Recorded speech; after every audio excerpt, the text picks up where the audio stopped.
So what I wanted to talk about today is this concept of preservation rhinoplasty and how it differs from the traditional rhinoplasty approach. First of all, there are only a handful of surgeons in the United States currently using preservation rhinoplasty, and most of those surgeons, aside from myself, are on the West Coast. But it's a really interesting and sort of amazing advancement in rhinoplasty, and I use it in my practice as often as I can. It's not for every patient that comes in, but probably 80% of patients are candidates for this, and I wanted to discuss exactly what it is today. So if you look at my screen here, this basically is a representation of a nose with a little bit of a hump on it, and as I play this video, I'm going to show you sort of how a traditional rhinoplasty is done. Basically what we do is if you can sort of imagine the skin and soft tissue not being there covering the nose, and there's cartilage and bone which is exposed, we basically shave the hump down from the very top. If you look at the anatomy of the nose, there are two cartilages of the nose, and you're just seeing the left side here, but this is called the upper lateral cartilage. It's on the left. This is the nasal bone on the left, and this is the lower lateral cartilage on the left side. There's the exact same thing on the right side. The blue is the cartilaginous plate that divides the two nasal cavities, and that's called the septum. And so what we do when a patient has a big hump is we basically trim that off, and as you can see here, it leaves spaces on both sides of the septum. And so what happens is that area needs to be reconstructed. And usually we do this by breaking the nasal bones and moving them in so that they meet the septum again, and we have to resuture these cartilages to the septum. And oftentimes those are cartilage grafts which have to be added in, and that happens very often in traditional rhinoplasty, that we have to add in those cartilage grafts to reconstruct the dorsum, but that's not the case with preservation rhinoplasty. Now I want to show you what a video representation of preservation rhinoplasty and how it differs. This video basically shows an animation of the concept of preservation rhinoplasty, and this video belongs to a colleague of mine, actually the one who taught me the concept of preservation rhinoplasty. And just to give you a little bit of orientation, what you see here again are the paired nasal bones on each side, and in a second you're going to see more of the anatomy of the nose. Let's play this. Now here, this is the septum that separates both sides, and here again, just for orientation, we have the upper lateral cartilage in purple here on one side, the same thing on the other side, and these are the two cartilages, the lower lateral cartilages in green, that form the tip of the nose. Now what's different in preservation rhinoplasty is that all of the top of the nose here is completely preserved. So we actually don't shave or cut away bone and cartilage from the top. We take the bone and cartilage from underneath the nose. Now here, pause for a second.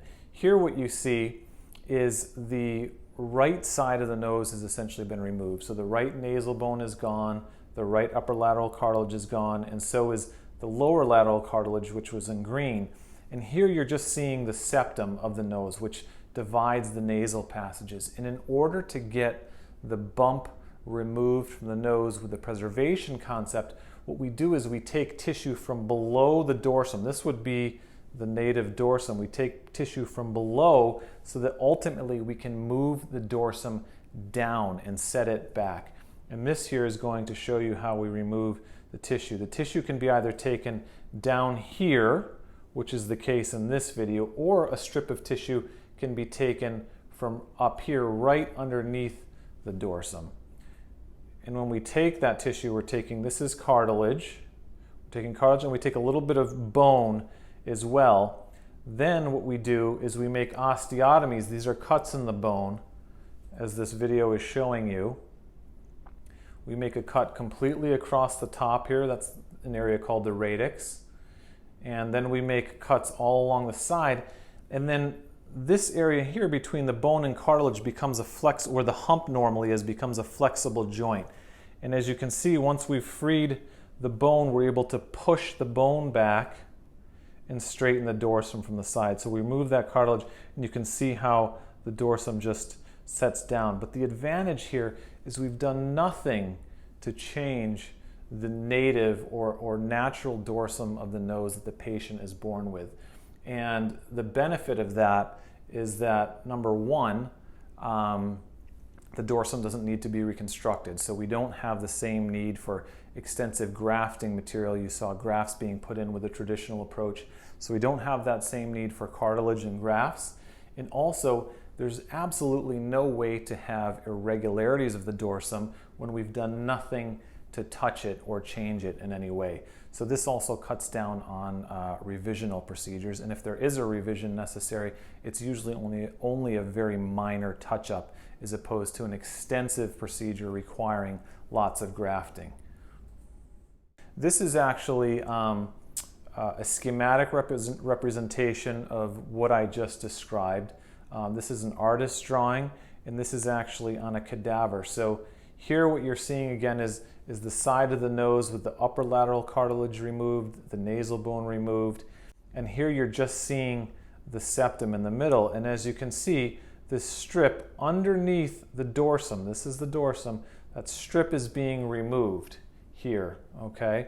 And that's what you see here in this cadaver. That strip of cartilage and a little strip of bone is being removed. And by removing that, we make space for the whole dorsum to be able to be pushed down after we've made cuts, freeing the bone so that it can actually be set back. And here you see in this cadaver, he has a little bit of a hump there before the cartilage is removed. And then after the cuts are made and that tissue is removed, we actually are able to press the dorsum down and straighten it and reduce the height of the dorsum. Again, leaving all of this intact, so nothing is cut away from that. And here's a little video, operative video. Now at this point, I've made all those cuts. I've removed cartilage from the septum underneath. I've made the cuts in the bone here, but what you're gonna see is me being able to take this bump in this patient's nose and just push it down with my fingers and make the dorsum nice and straight.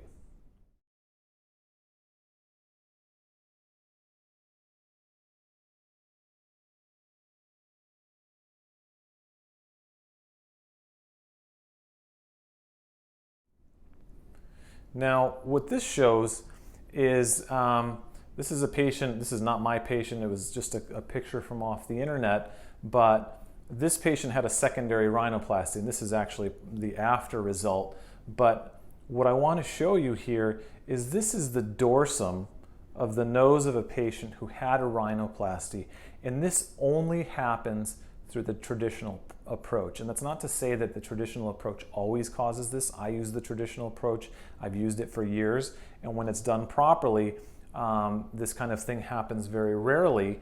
But the point is that it can happen, and it just cannot happen with preservation. And the reason this happens is when too much cartilage or bone is resected or cut off from the top, or those things are not put back together properly, and then you see the irregularities after healing after several months to a year, and all the swelling goes away.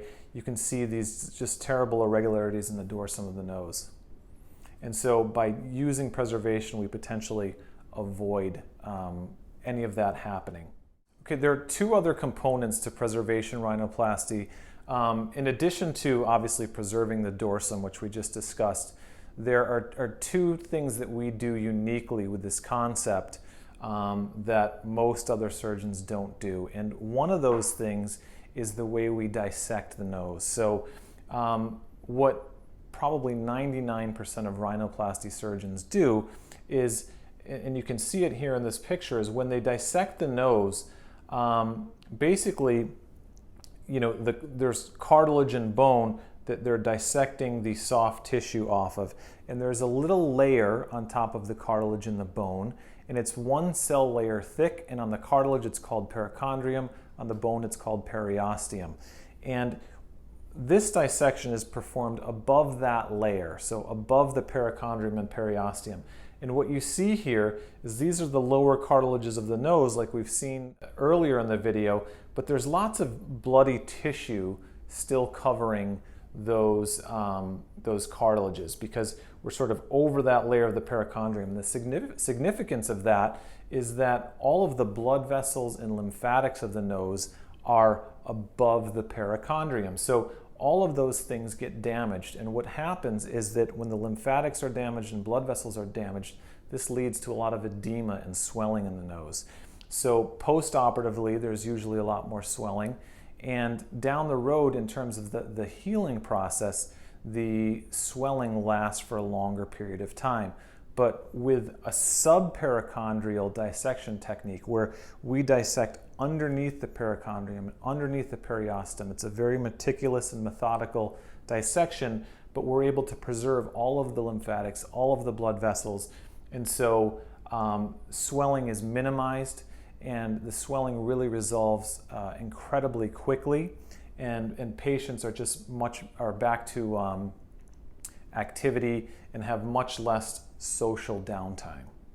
So on the next slide I want to show you, so again this is just a video I found on the internet, this is not me, but you can see how this dissection leaves a lot of bloody tissue around and potentially damages a lot of blood vessels and lymphatics. Here, this is the subperichondrial dissection. So this is that cartilage in the lower part of the nose. You can see it's nice and clean and white, and there's essentially no blood here. And this is there's a very clean layer above it as well. So all of those lymphatics and all of the blood vessels are completely preserved, and there's very minimal swelling at the end of the case, and the swelling dissipates very quickly in the post-operative period. There's a third part of preservation rhinoplasty, which is the Tip Plasti, and this is also done differently from most other plastic surgeons performing rhinoplasty.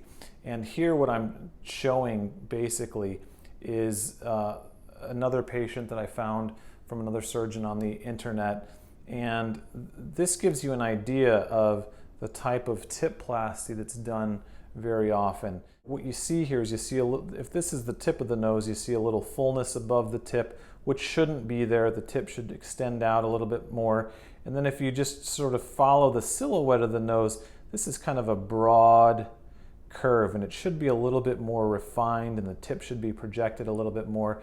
In addition to that, this part right here, which is called the columella, really hangs down below this right here, which is called the alar rim, and that should be further up. And so again, the concepts of preservation, the Tip Plasti does not have to be done with preservation, but yet those of us who are teaching the concepts of preservation use similar or the same type of Tip Plasti, and this eliminates all of the sort of obvious signs of a rhinoplasty when traditional techniques are used for the tip.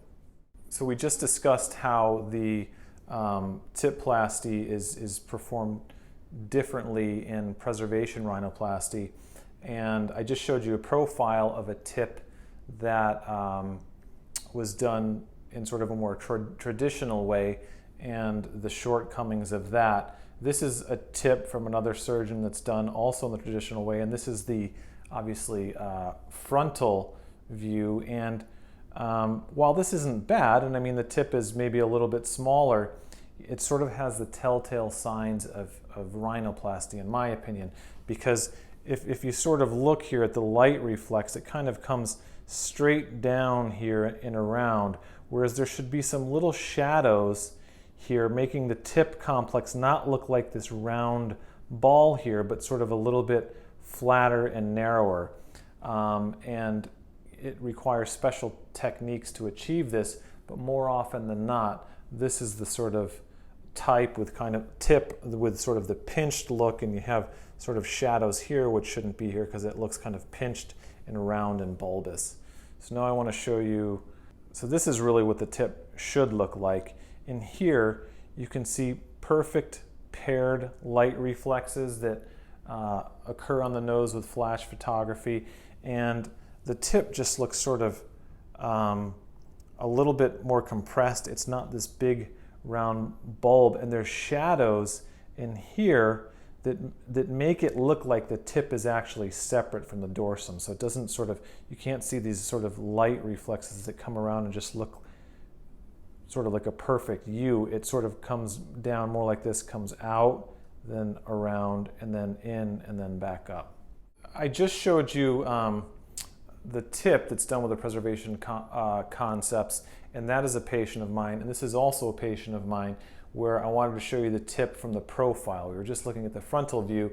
This is the profile view, and as you can see, you know, beforehand, again, she has that sort of low columella relative to the ala, which with traditional techniques is often not corrected, as I showed you in that prior picture of a patient that wasn't mine, where that columella is really hanging low still post-operatively. Here you can see that that relationship is fixed, so it's supposed to be a little bit lower, but only by a millimeter or two, which it is, and it's nice and parallel to that alar rim. And then this angle going around the tip is a much narrower angle. It's not a big, broad angle like it was in the other girl that I showed you. So just to recap, the three concepts that are different here with preservation rhinoplasty are: number one, we're preserving the dorsum completely. Number two, we're doing a dissection in a completely different plane, which minimizes swelling and minimizes downtime for the patients post-operatively.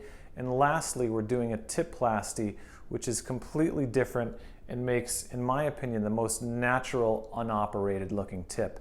And in a future video, I'm going to show you exactly how I do that and what we do differently with the tip. Thank you for watching.